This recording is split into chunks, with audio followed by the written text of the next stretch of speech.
Olá pessoal, estamos de volta aí para o terceiro bloco da nossa aula inaugural do curso de pós-graduação online em Direito Contratual, que eu tenho a honra de coordenar. Eu sou Rodolfo Pamplona Filho e vou acompanhar vocês em todo esse curso, torcendo para que vocês aproveitem ao máximo e eu possa lhe otorgar com muita honra o título de especialista em Direito Contratual pela Estácio em parceria tecnológica com o SES. Nos blocos anteriores, nós trabalhamos alguns prolegômenos, algumas noções fundamentais do direito contratual, na verdade, do direito privado contemporâneo. E agora, nós queremos trabalhar com vocês quais são os requisitos para se falar de uma constitucionalização do ordenamento jurídico. Vamos lá. O professor Ricardo Guaxinim, ele faz 8 requisitos, 8 condições básicas, fundamentais, para pensar em uma constitucionalização. Que requisitos são esses? E é interessante verificar, numa perspectiva crítica do direito brasileiro, será que teríamos realmente condições de gerar uma constitucionalização? Aí é um tema interessante. Por quê? Porque o primeiro requisito é a existência de uma Constituição rígida, ou seja, algo que tem uma base, né, realmente consolidada e que não fique mudando toda hora. O que, dado o número de emendas constitucionais que já tivemos desde 1988, a se discutir se a nossa Constituição é tão rígida quanto se pensava originalmente, né? Mas, vamos lá. A garantia da Constituição pelo Poder Judiciário é uma segunda condição, um segundo requisito, e essa tem sido com frequência. Cada vez mais o Poder Judiciário brasileiro assume uma postura proativa de pensar em tutela constitucional, inclusive da vida privada. Letra C, o reconhecimento da normatividade da Constituição, ou seja, a Constituição não deve ser encarada só e somente como uma petição de princípios, algumas ideias políticas tornadas públicas, mas sim como algo que gera efeitos concretamente. A linha D, a interpretação extensiva da Constituição e o reconhecimento de normas implícitas. O que quero dizer com isso? A ideia básica de se perceber que o texto constitucional não se refere só ao texto constitucional, mas sim à sociedade como um todo, e aí, nesse ponto, me permite algumas ilações dentro do texto para pensar na sua concreção. A linha é a aplicação direta das normas constitucionais. Isso é um fundamento básico para se imaginar em um direito civil constitucional, ou seja, nós nos valemos de preceitos contidos na Constituição para, no caso concreto, pensar nessa interpretação, nessa aplicação. E, obviamente, a interpretação das leis deve ser feita conforme a Constituição e não o inverso. A Constituição, na expressão aqui já repetida, é o sol do universo normativo, é o centro de toda a reflexão e, por isso, tem que ser a base. Para quê? Para a linha G, a influência da Constituição sobre as relações políticas.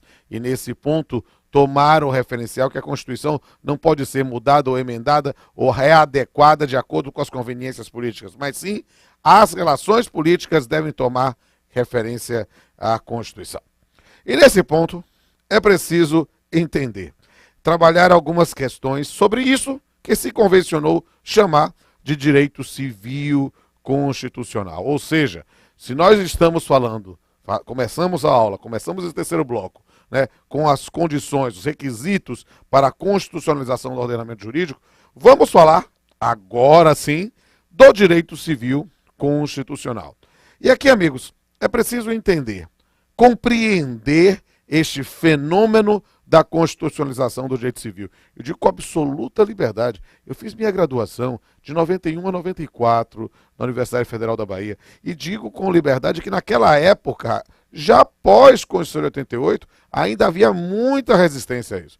Pessoas que dizem, não, eu sou professor de direito civil, então eu ensino o Código Civil. Eu não tinha essa perspectiva de uma interpretação sistemática. É preciso compreender que essa questão da constitucionalização não deve ser imaginada como uma onda, como uma moda que depois passa. Não, é uma base para uma nova visão do ordenamento jurídico. E por isso, quando nós falamos hoje de um direito civil constitucional, nós temos realmente alguns pontos algumas questões que precisam ser explicitadas para entender bem este fenômeno. A primeira questão é que alguns dos institutos próprios, básicos, fundamentais do direito civil, como o contrato, a propriedade e a família, têm a sua regulação, ou parte dela, elevada ao plano constitucional, né? Então, quando nós vemos determinadas referências à função social da propriedade, nossa referência é constitucional. Quando falamos sobre pluralidade de entidades familiares, pensamos no 226 da Constituição. Quando verificamos a questão dos contratos, nós vamos pensar realmente no desenvolvimento econômico, no valor social do trabalho e na dignidade da pessoa humana. Então perceba que a regulação de institutos jurídicos tradicionais do direito civil passa a ser baseada, elevada ao plano constitucional. E a interpretação, segundo tópico, da disciplina legislativa civilista e, em geral, de todos os institutos do direito civil passa a ser feita à luz das diretrizes normativas fixadas pela Constituição. A ideia é que tenhamos sempre, todo juiz é um juiz constitucional. Todo juiz tem um exercício permanente de um controle da compatibilidade formal e material em relação ao texto constitucional. E eu digo mais, não é só todo juiz, é todo operador do direito. E nós, pensando aqui na elaboração, na interpretação, na aplicação de contratos, nós vamos sempre assumir o papel de analisar a compatibilidade, né, do texto que estamos debruçados com a Constituição.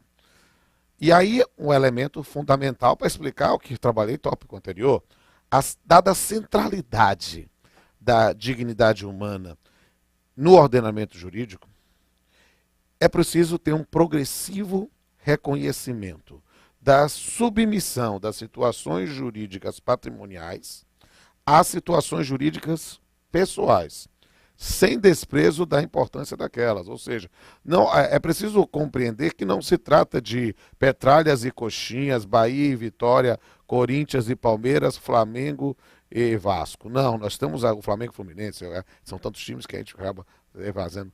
E é importante ter em mente isso, que não há uma dicotomia.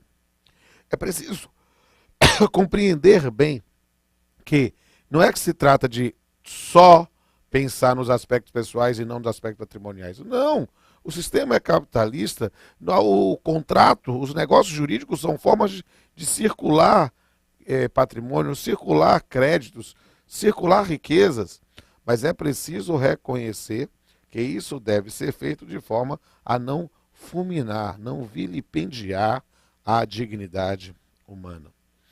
E nesse ponto, como último tópico da vez de umas características fundamentais do fenômeno da constitucionalização do direito civil, vamos invocando o professor Paulo Luiz Neto Lobo, né, fazer uma releitura da dicotomia entre o direito público e o direito privado. A summa divisio do direito romano não pode mais ser vista da mesma forma, né? Nós temos um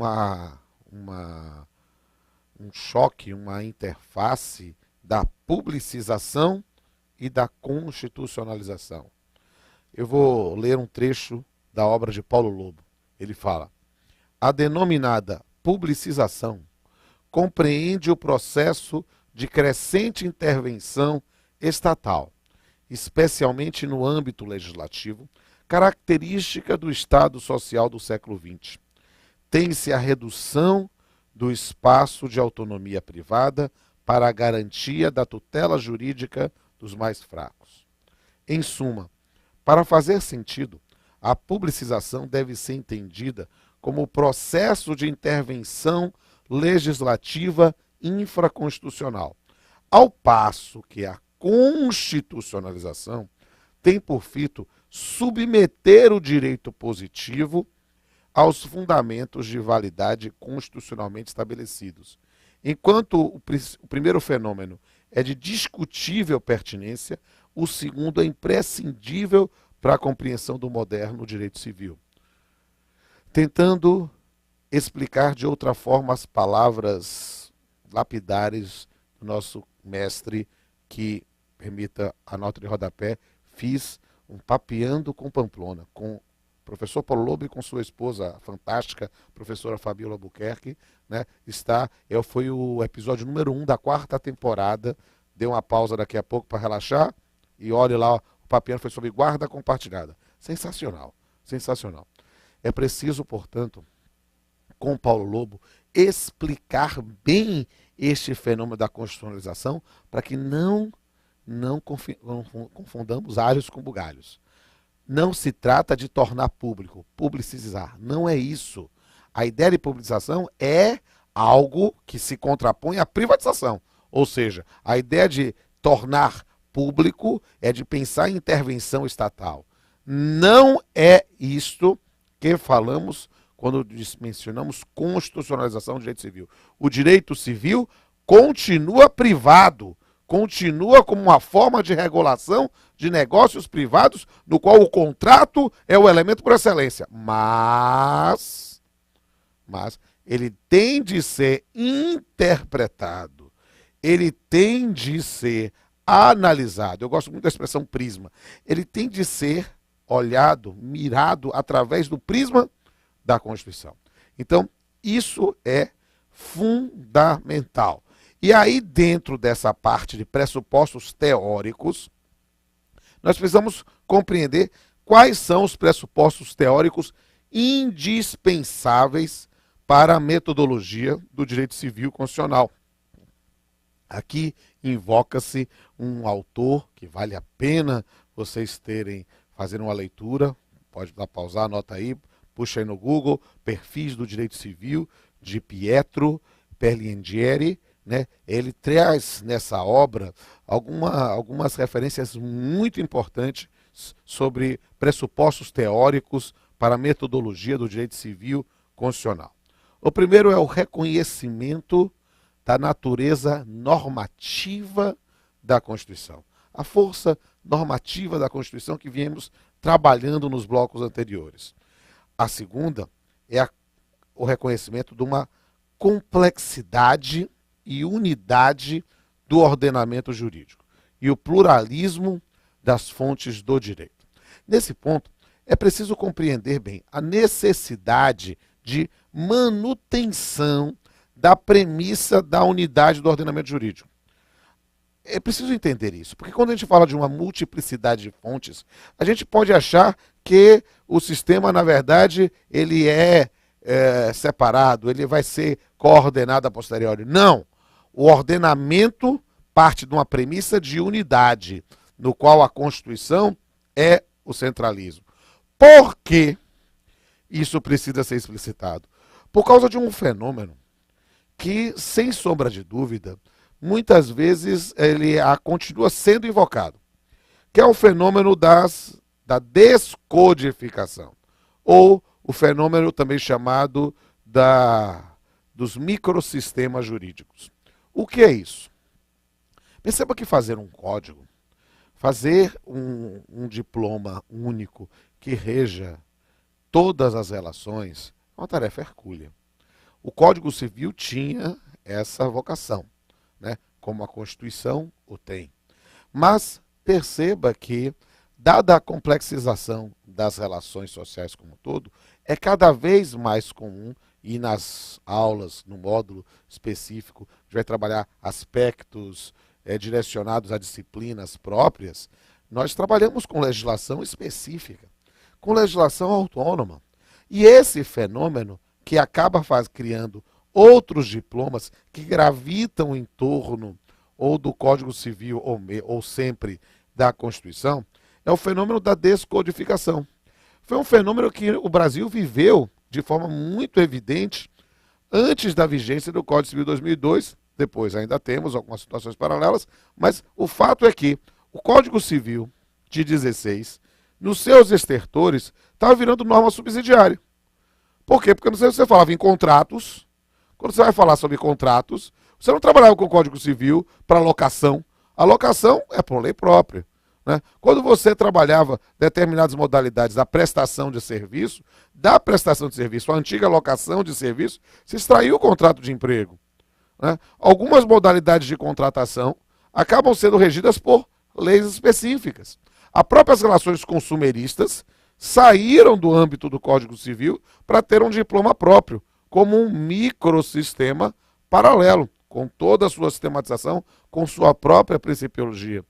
O Código Civil de 2002 teve o desafio não de matar esses microsistemas, mas talvez de trazer uma nova teoria geral que também é aplicável a eles. Note que quando nós falamos sobre boa-fé objetiva, função social do contrato, quando discutimos as questões da eticidade, da sociabilidade, da operabilidade, pensando no Código Civil, ninguém é louco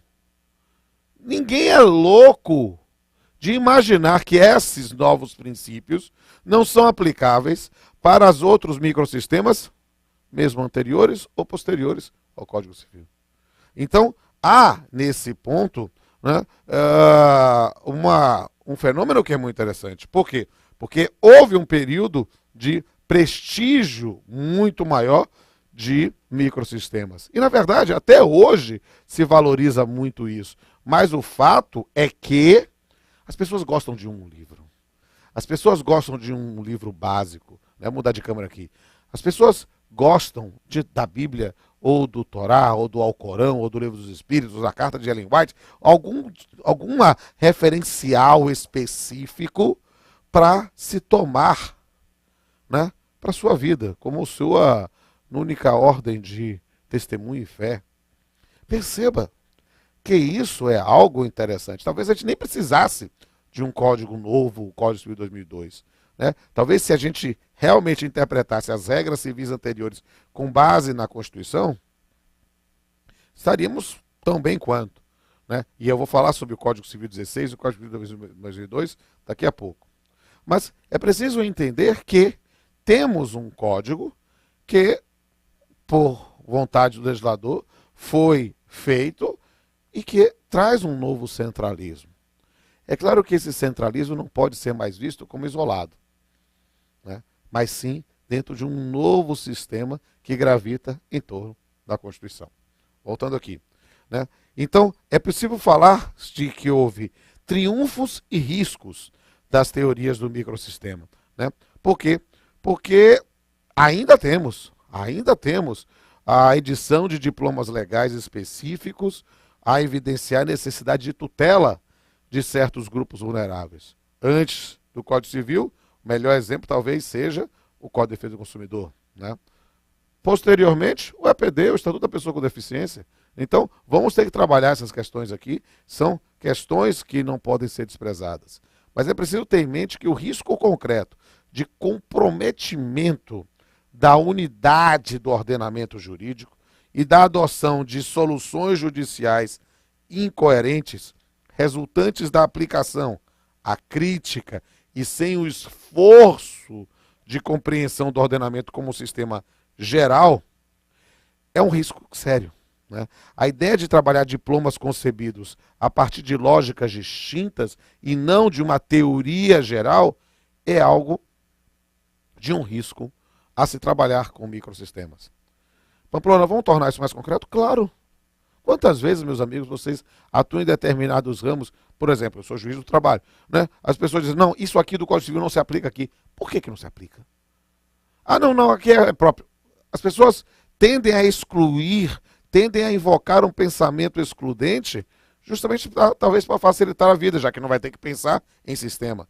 Só que isso é um risco terrível. É preciso conceber, não estudar o Código Civil, só o Código Civil, mas estudar aquele diploma também com base na Constituição e no que se adequa ao sistema. Então, essa é o desafio, a construção de uma nova teoria da interpretação jurídica, com a exigência de uma postura ativa do intérprete, voltada aqui à aplicação da Constituição. Essa mensagem, esse terceiro bloco, é fundamental para compreender tudo aquilo que veremos nas próximas aulas. Agora, há um risco. Tal qual eu falei sobre princípios, há um risco de tudo se tornar princípio. Tal qual quando eu falei da dignidade da pessoa humana, há um risco de se vulgarizar o mais importante princípio constitucional. Também quando a gente fala de constitucionalização, há um risco. Há um risco das pessoas não levarem a sério a Constituição e o direito civil constitucional. Falando de um excesso de constitucionalização. E não há excesso de constitucionalização. Há efetivamente uma diretriz teórica de interpretar o direito a partir da Constituição. É preciso perceber que não vai se desprezar a legislação infraconstitucional. Aí é, literalmente, novamente, ficar trabalhando com dicotomias bobas, estéreis. Não, é trabalhar essa legislação infraconstitucional com base na Constituição. Não há excesso, há unidade no sistema. E aí sim, vamos falar sobre o direito civil brasileiro. Falar um pouquinho do Código Civil de 16 até o Código de 2002. Prometi e cumpro. É preciso falar um pouco sobre o Código Civil de 16, para desde já reconhecer os seus méritos. O Código Civil de 16 é um colosso legislativo. É um dos grandes códigos civis da sociedade ocidental.